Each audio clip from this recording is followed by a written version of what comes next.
sign language. All right.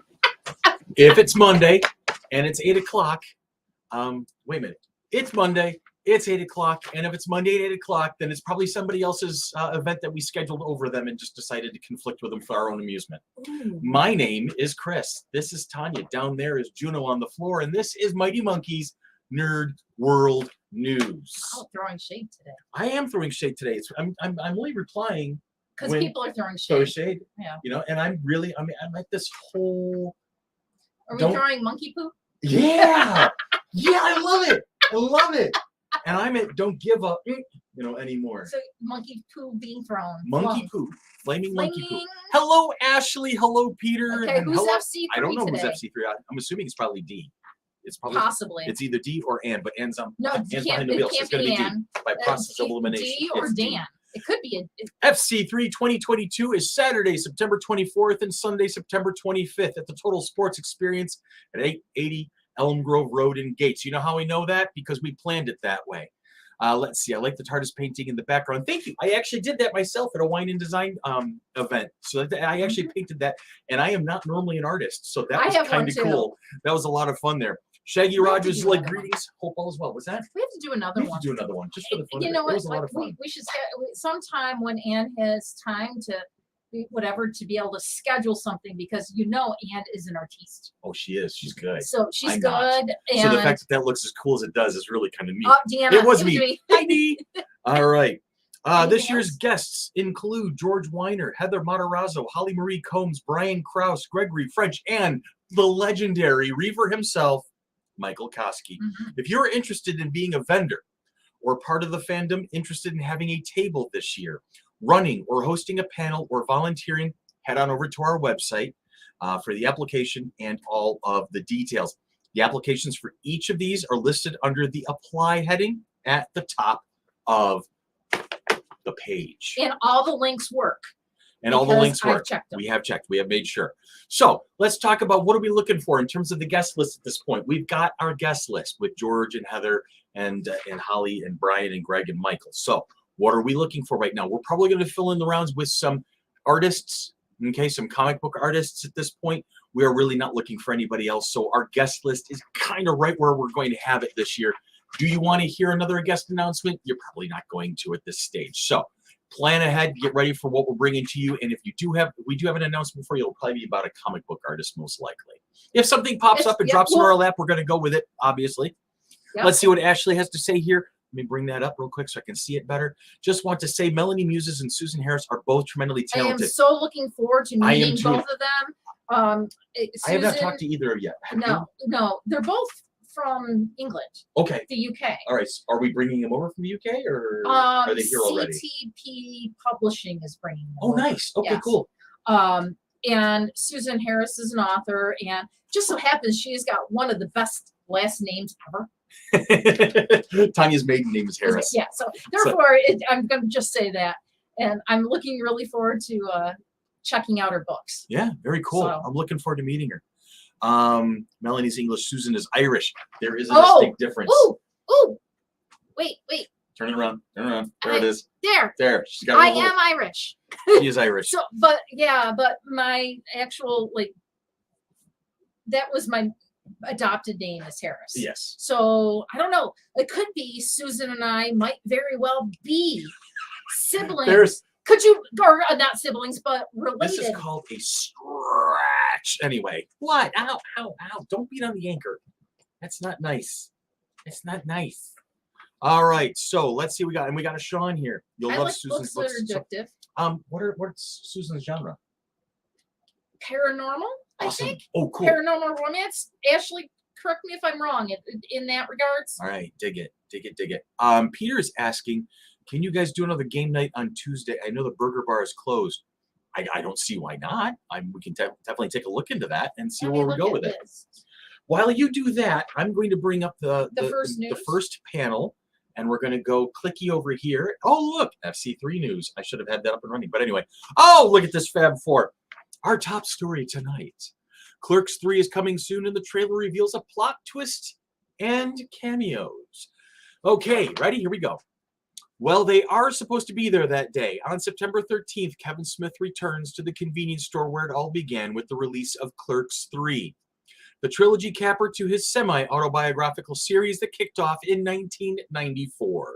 The newly released first trailer for the film reveals how the filmmaker's own life will once again bleed over into the lives of his New Jersey cash register jockeys, and yes, it includes a Ben Affleck cameo. Smith has taken nearly a decade to get to this moment. He revealed that he was working on a very different and much darker version of Clerks III back in 2013. But that version fell by the wayside after Smith survived a heart attack in 2018. That experience inspired a page-one rewrite of the film, which now finds the always sarcastic quick-stop clerk Randall, played by Jeff Anderson, surviving a cardiac episode and deciding to finally act on his feature filmmaking ambitions, much to the chagrin of his long-suffering friend Dante, played by the ever-legend Brian O'Halloran.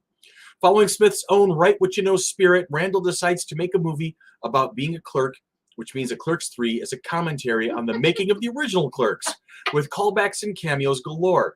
Besides Affleck, who plays one of New Jersey locals, auditioning for Randall's version of Clerks, the movie's roster of famous faces includes Fred Armisen, Sarah Michelle Gellar, and Justin Long. And it goes without saying that Jay and Silent Bob, played by Jason Mewes and Smith himself, are on hand as well. Smith is partnering with Fathom Events to bring Clerks III to more than 700 theaters on September 13th and 15th. And those screenings will be accompanied by exclusive behind-the-scenes video. Visit fathomevents.com for showtime and ticket information. And I'm assuming that Billy DeTore will be front row center. Absolutely. Type thing. What? You're correct. What am I correct?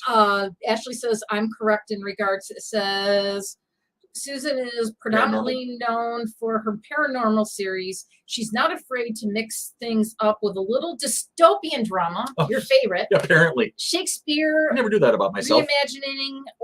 Reimagining or even contemporary romance. I don't have my glasses on right now, so I'm having issues. All right, here, let me read it. Torturing her readers with heart-wrenching plot twists or killer cliffhangers. She's probably getting some new book-related ink. Ooh, she must have tattoos. Binging her latest TV or music obsession, or has her nose in a book. She is part of my tribe. She really is. She's a spirit animal. I'm waiting to meet. I can't wait to meet her. I am so excited. Actually, I think you're the person who put us onto her too, if I'm not mistaken. If I remember an email. We had gotten the email, and then all of a sudden we were getting stalked by Ashley, and I'm like, what does she know? Because we hadn't said anything. But all of a sudden we were starting to get something from Ashley going, I heard something about Susan Harris possibly coming to FC3, and we hadn't announced her yet. And that's we were amazing. in the talks type thing. So I want to know how Ashley's in the know. Keep in mind, Susan writes paranormal. So I think Ashley is basically a spirit from another universe who's bringing us all the good stuff. She's a positive influence at this point. She's like guilty. Are you in the know? Did she's in the know. It's all good. All right. What if we had said no? Well, we would have been in trouble. I'm pretty sure. Probably. This is the universe where we got the answer right, though. So that's all it works. That's how that works. Hey, guess what's next? Boom! Look at this pretty face. All right, so I'm going to slide the camera over. Hi. And I'm going to lean out, and we've got Comic Chicks. Comic Chicks actually opened boxes last week, and but I'm sorry if any of those were watching Comic Chicks last week, and we ended up having lots of technical difficulties. You guys can come back here and start doing Comic Chicks at my house again. Maybe because I have a more stable connection. Yes, because we find it's the only thing stable about me. We find that the more devices that get connected at Anne's house, the less stable her internet gets. So I have to make sure that I'm on my data, she's on her data, things like that, and we're not all pulling Wi-Fi. Okay, so the comics this week are definitely having a D&D type theme. The first one, Quests Aside, number 3. He's tough, he's dumb, he's Tavin, and he's Barrow's new apprentice? That's right, Barrow sees himself in the young brawler and takes him underneath his wing. Cue the training montage. Plus, Ray gets stumped and a necromancer is there to pick him up. Bonus, mercenaries attack, but who sent them? So I need quests aside #1 and #2. Will you write that down for me? What am I doing? I need quests aside 1, 2, and 3. Quests aside. I have to figure out who the. I think it says Vault Comics. Vault Comics. Yeah, it's VAULT. I figured. Okay. So our next one. So now, I have since to it's like a click D&D one, Which I love D&D. D&D makes me happy. I loved this cover.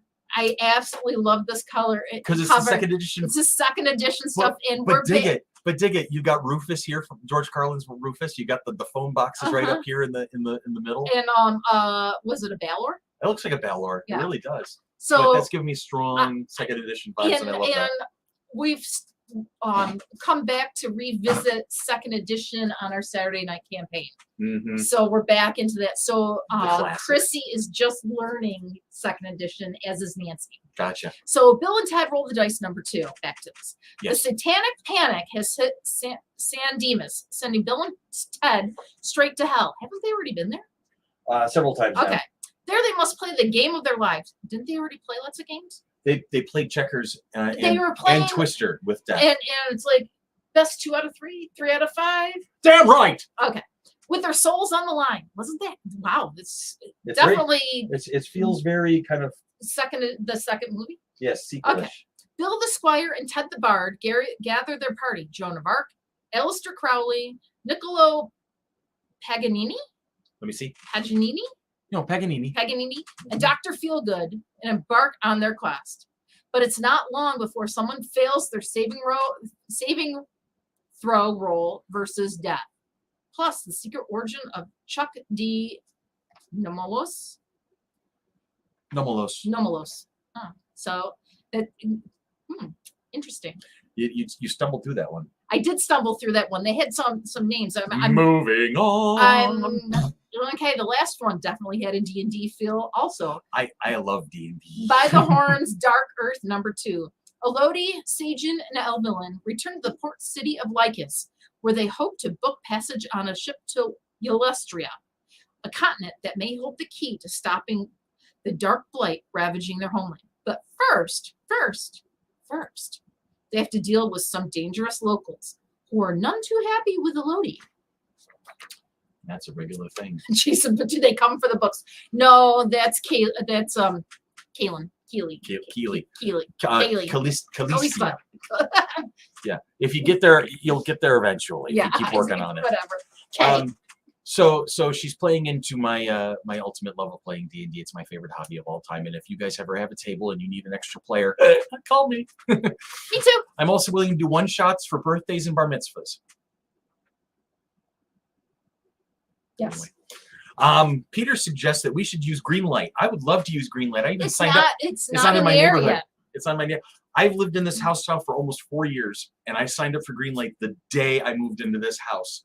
And green light has not even come close to this neighborhood yet. So I have been in my house for 25 years. And they don't go anywhere near her either. And we have it where we have the community, and most of our track has put their penny in and have signed up for it. Yeah. But since we don't have 100%, they're really not picky coming. about that. They're not coming in. Yeah, that's bizarre how picky But they are according about to Anne, green light can't get the fiber cable right Well, now I know they're because behind, they're but still. all well. But why dangle the horse in front of him? I don't know. But Anne works for a fiber optic company, right? And some of the fiber order is back ordered by a year or 2. Oh, jeez. Yeah. Wowzers. So I would love to have green light, but green light is not interested in having me. All right. So back to the ranch of things. Whoosh! There it is. There is the email address that nobody ever uses, and there is the link tree that is our entire social media and digital presence. Use both. Let us know what's going on. Let us know if there's anything you'd like us to look into. Moving on. Oh, I have to put that back. Where's my script? I don't know what to do with it. Script by Deanna Schulmerich. Thank you, Dee. I love this. Thank you, Dee. Big help. Big, huge help. Boom! Look at that. That is a badass picture of her, too. Didn't I find a really good one for I'm telling you. Tessa Thompson. If you haven't seen Thor, Love and Thunder yet, you have to. It was so good. So fun. Spin-off in the works for Thor's Valkyrie, perhaps? Question mark. Okay. Potentially. Thor: Love and Thunder, which took in $143 million in the U.S. box office over the weekend, featured the return of Tessa Thompson's Valkyrie, who made her MCU debut in 2017's Thor. I should learn how to aim a camera. I am never going to make it as a cameraman in the news industry. All right, here we go. She made in 2017's Thor Ragnarok. After serving as a reliable ally to the God of Thunder against Hela, the MCU hero made a comeback in Avengers Endgame to help Earth's mightiest heroes defeat Thanos. By the end of the movie, Thor transferred his leadership role to Valkyrie, thus leading to the hero's reign as the new king of Asgard. The sequel's trailers have already teased that the new king is not pleased with the boring meetings and the government. However, the boredom is set to be cured since Valkyrie will aid Thor and the mighty Thor in the battle against Christian Bale's Gore the God Butcher. While Valkyrie's future after the most recent film is still unknown, comments from Thompson fuel hope for a potential solo project down the line. In a recent interview, Thompson admitted she is unsure if a spin-off will ever be made for her character, but she would be very open to the opportunity if it comes to pass. And she admitted in the interview that she loves to play the character and wants every chance to portray her. Is there room enough in the MCU for a Thor character spin-off? Well, probably, but that's my opinion only. I have to fold this nicely instead of throwing it haphazardly over my back shoulder. Now, since it was so hot today, so warm. Quest aside, three by Vault Comics. My parents went and saw Thor at 11:30 this morning. And they thought that, it wouldn't be too bad because it's a Monday, whatever. The theater was still packed. Well, they hyped the hell out of the movie to begin with. You have a great soundtrack. You know, for classic movie folks, right? You ready for this? You think Highlander. The original Highlander was basically a Queen album. All right. So Thor: Love and Thunder is essentially a Guns N' Roses album with lots of other cool songs laced in throughout. Oh, the soundtrack. It was just a lot of fun. The soundtrack was about as good as Guardians of the Galaxy Volume 1. True. So they saw the movie, and of course, they were waiting for the end. Mm-hmm. And during the credits, there's usually some. There's always scenes. two scenes. There's two. My mom's like, yeah, we're waiting for the outtakes. I'm like, it's not a bloopers outtake reel. No. She goes, yeah, we were kind of disappointed in that. I'm like, really? Mother. Yeah. Mother. But while she was watching the credits, she thinks that some of Chris Hemsworth's children might have been the part of the Children of Asgard. Yes, they were. That's confirmed. Okay. Ashley had an amazing comment here. Comic universes have room for anything. Those suckers stretch like taffy. I love that. I love that. That is a vibe. And Jason goes on to say, when Queen was done writing music for Highlander, they ended up with enough finished tracks to release a new album. Yes. And it was a freaking fantastic album, too. I tell you, the soundtrack was awesome. I mean, yeah, it was good. And it was well used, too. I liked the movie. I wouldn't say that's like my top movie. A solid 8 out of 10. It was fun. Solid I think 8. It was a lot of fun. There were some parts that you're like, what? Yeah. If you can get through the first 15 minutes, mm-hmm. then you're like, okay. Because like we were looking at for the first 15 minutes and we're like, is this the movie starting or is it a preview for something else? Yeah. I really thought initially it was a preview for something else. Christian Bale plays an excellent victim. Villain.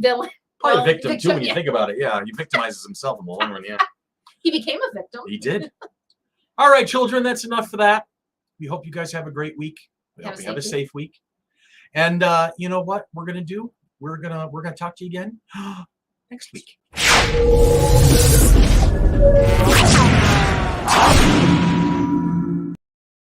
I'm gonna go now. Bye-bye.